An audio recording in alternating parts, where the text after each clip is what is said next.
जय जय श्री राधे मित्रों, मैं पंडित आशीष शर्मा। मेरे इस YouTube चैनल में आप सभी का बहुत बहुत स्वागत है।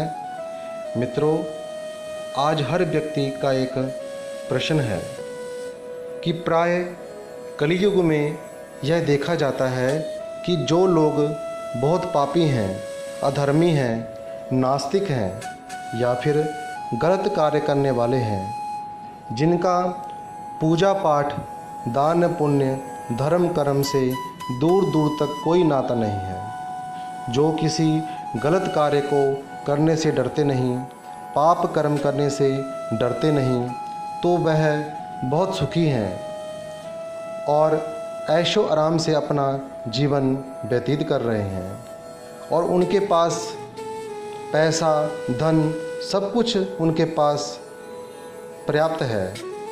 और इसके विपरीत जो लोग धार्मिक हैं, धर्मात्मा हैं, भक्त हैं, धर्म के अनुसार चलने वाले हैं, दानी हैं, भगवान की पूजा अर्चना करने वाले हैं, गलत कार्य करने से जो डरते हैं, तो ऐसे व्यक्ति बहुत दुखी हैं। तो ऐसा क्यों है? तो मित्रों, यह आज हर व्यक्ति जो पुण्य आत्मा है उनका प्रश्न है। आज 90% पूरे विश्व में यह राय है कि जो जितना ज़्यादा दुष्कर्म करेगा, पाप करेगा, तो वह उतना ही अधिक सुखी होता है, उतना ही अधिक फलता फूलता है और ठाट बाट से रहता है। तो मित्रों, मैं आपको बता दूं कि यह केवल हमारी आँखों का भ्रम है और कुछ नहीं है। तो इस बात को समझने के लिए कर्म सिद्धांत को समझना पड़ेगा, क्योंकि कर्म सिद्धांत के अनुसार ही प्रत्येक मनुष्य को पाप और पुण्य दोनों का कर्म फल भोगना ही पड़ता है।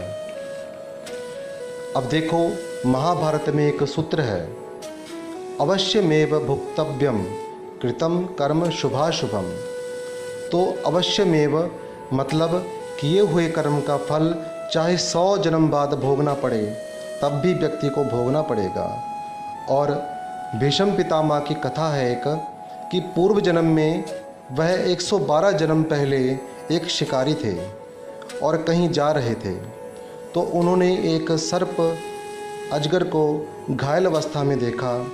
तो उसका जीवन बचाने के लिए, प्राण रक्षा करने के लिए उस सर्प को अपने बाण से उठाया और उसको सुरक्षित रखना चाहा।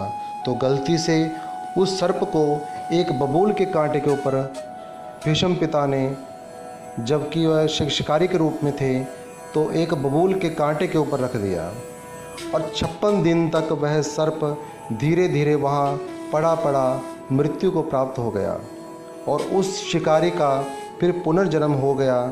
तो 112वें जन्म में भीष्म पिता के रूप में आते हैं, तो इनको भी 56 दिन बाणों की शैया प्राप्त हुई।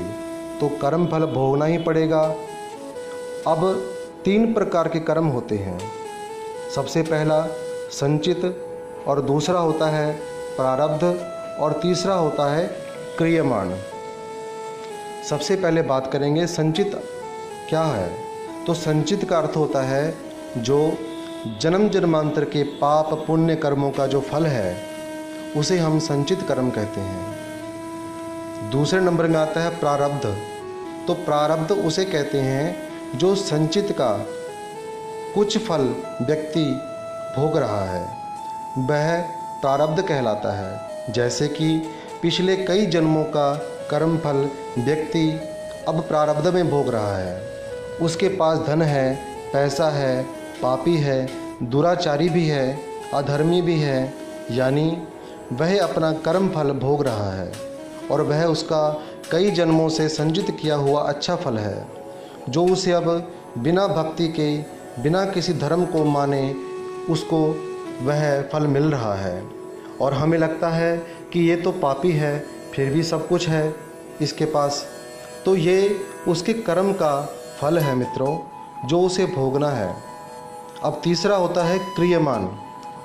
जो इस समय हम वर्तमान में जो कर रहे हैं, अच्छा कर रहे हैं या बुरा कर्म कर रहे हैं, तो अब का जो पुरुषार्थ है, ये आगे भविष्य का प्रारब्ध बनेगा, यानी अब के कर्म का फल आगे जा कर के भोगना होगा। आज आप अच्छा कर रहे हैं, अच्छा कर्म कर रहे हैं और फिर भी दुखी हैं, तो दुखी व्यक्ति अपने पिछले कर्म के कारण आज दुख में रहकर भी यदि पुण्य का कार्य करेंगे तो इसका परिणाम, इसका फल भी आगे मिलेगा। तो समझना है तो इस कर्म चक्र को समझना होगा।